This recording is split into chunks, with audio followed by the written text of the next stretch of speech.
Hi everyone, Ohayo gozaimasu. Welcome! This channel is for Japanese learners of English. Kiyomo shadowing no lesson wo yarakimashou. Listen to today's real native conversation. Focus on the rhythm and shadow along. Practice daily to master tango, bunpao, hatsuan, and rhythm. Repeat and try again tomorrow if needed. Zehi. Channel no toroku wo onegai shimasu. Okay, are you ready? Here we go.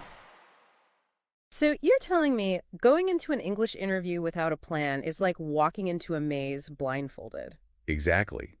And that's why many candidates stumble.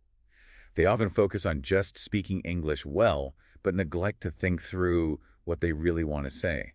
It's more than just knowing the language, right? Right. It's like they get caught up in the grammar and vocabulary, forgetting the core of the interview, which is really about them and their story. Yeah, and that's where a lot of people go wrong.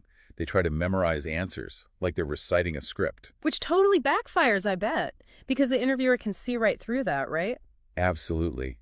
They're not just listening to your English, they're assessing if you truly understand what you're saying, how you react to questions, and if you're a real person. You just can't fake authenticity, you know? So authenticity trumps perfect English. Makes sense.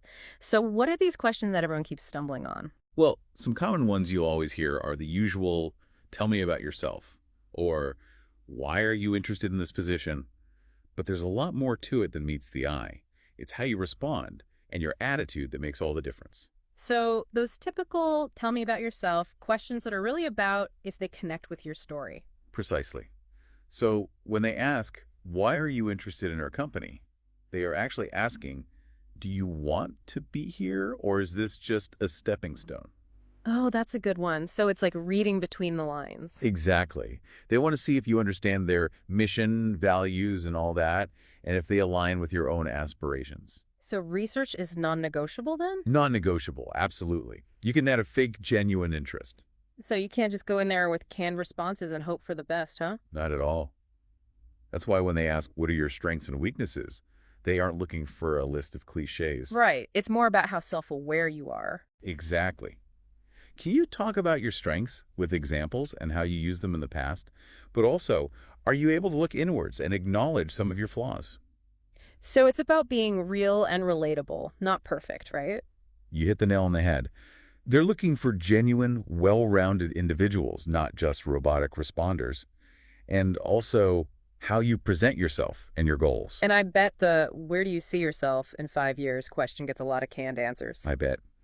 But it's crucial to show that your career vision aligns with the company's path, to show you're not just looking for a quick gig. It really has to connect, you know? Makes sense. They want to know you're in it for the long haul, not just using them as a stepping stone. Exactly.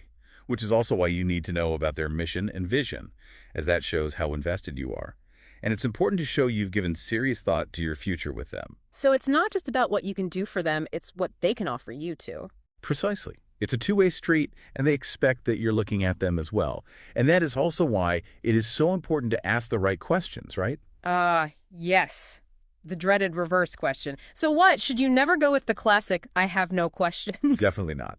No questions can come across as uninterested or maybe even unprepared. Which is like the worst thing you can do in an interview, right? Exactly. It signals you're not engaged, you haven't thought about your future with them, and that you didn't do your research. Okay, so preparation is key. You have to do your homework, but be yourself. Absolutely. And that's the hardest part for many people. It is a lot of work, for sure. You need to present a unique persona, yet you need to come across as serious and dedicated. And not just with your words. Even nonverbal cues are important, aren't they? Yeah, like maintaining eye contact, showing you're actively listening, being mindful of your posture. It's the whole package, and they are assessing it all. Right. Even if you're speaking perfect English, looking disinterested or distracted will sink your chances. Exactly. And this applies both to in-person interviews or online. And speaking of online interviews, you got to think about the background, how you dress. Oh, it's not just about rolling out of bed and firing up the laptop. I wish. They see that too. You have to present yourself just as professionally as you would in a face-to-face, because first impressions really matter. So preparation, authentic engagement, and a bit of stage presence are key. It is like a performance, but it has to feel real. Exactly. And knowing that can take the fear out of it. It's like, I've done the work, I'm ready to connect with a human, not just to answer questions. Right. So it's about showing your true self while still being professional, right? It's all about balance, really. Absolutely. Balance, and just remembering that the other side is looking for their missing piece just as much as you're looking for the right opportunity. All right, we've finished today's lesson. How did you find it? 理解できない部分はありませんでしたか? Repeat and try again tomorrow if needed. Please let me know your感想 or request in the comments. ぜひチャンネルの登録をお願いします. I look forward to seeing you all again soon. See you next time. Bye bye.